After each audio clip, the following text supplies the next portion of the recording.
বঙ্গবাসীর জন্য দুঃসংবাদ। LPG cylinder নিয়ে বড় খবর। 1 জুন থেকেই বদলে যাচ্ছে নিয়ম। এবার কি সোনার দামে বিক্রয় হবে গ্যাস? জুন মাস শেষ হতে না হতেই দেশের সাধারণ মানুষের জীবনে একাধিক গুরুত্বপূর্ণ পরিবর্তন আসতে চলেছে।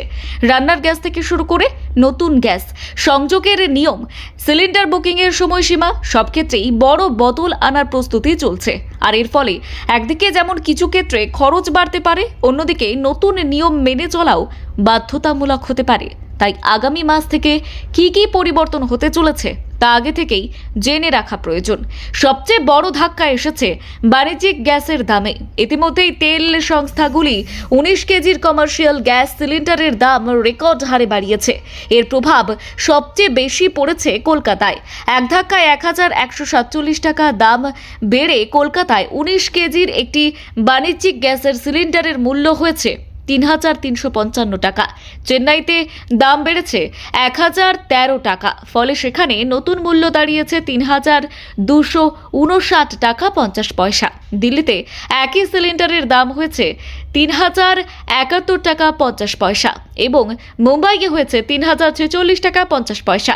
বাণিজ্যিক গ্যাসের এই অস্বাভাবিক মূল্য বৃদ্ধির ফলে সবচেয়ে বেশি চাপে পড়তে পারেন হোটেল, রেস্তোরাঁ, খাবারের দোকান এবং ছোট ব্যবসায়ীরা। কারণ তাদের দৈনন্দিন কাজের জন্য এই গ্যাস ব্যবহার করা হয়। ফলে অনেক বিশেষজ্ঞের আশঙ্কা, আগামী দিনে রেস্তোরাঁর খাবার, মিষ্টি, বেকারি পণ্য এবং অন্যান্য খাদ্য সামগ্রীর দামও বাড়তে পারে। অর্থাৎ গ্যাসের দাম বৃদ্ধির প্রভাব শেষ পর্যন্ত সাধারণ মানুষের পকেটেই পড়তে পারে। এর পাশাপাশি কেন্দ্রীয় সরকার গ্যাসের সংযোগ সংক্রান্ত একটি গুরুত্বপূর্ণ নিয়ম কার্যকর করতে চলেছে।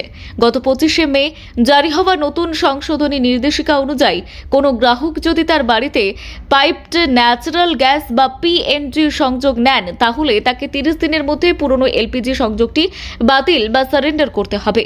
সরকারের দাবি, একই বাড়িতে একাধিক ধরনের গ্যাসের সংযোগ রাখার প্রবণতা কমাতেই এই পদক্ষেপ নেওয়া হয়েছে। প্রথমে এই নিয়ম গ্রাহকদের জন্য কিছুটা স্বস্তির ব্যবস্থা রাখা হয়েছে।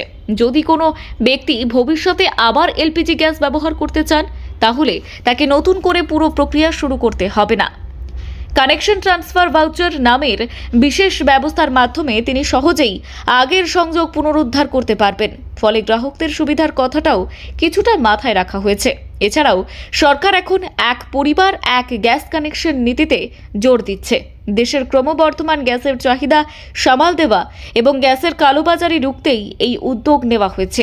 নতুন নিয়ম অনুযায়ী একটি পরিবারের নামে একটি গ্যাসের সংযোগ রাখার বিষয়টিকে গুরুত্ব দেওয়া হবে। বিশেষ করে যেসব বাড়িতে ইতিমধ্যেই পিএনজির সংযোগ রয়েছে, সেই পরিবারের সদস্যরা আর নতুন এলপিজি গ্যাস সংযোগের জন্য আবেদন করতে পারবেন না।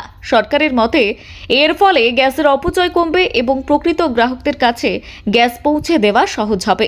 আরও একটি বড় পরিবর্তন আসতে চলেছে গ্যাস সিলিন্ডার বুকিং এর ক্ষেত্রে। বর্তমানে অনেক এলাকায় নির্দিষ্ট সময়ের মধ্যেই একাধিকবার গ্যাস বুকিংয়ের প্রবণতা দেখা যাচ্ছে।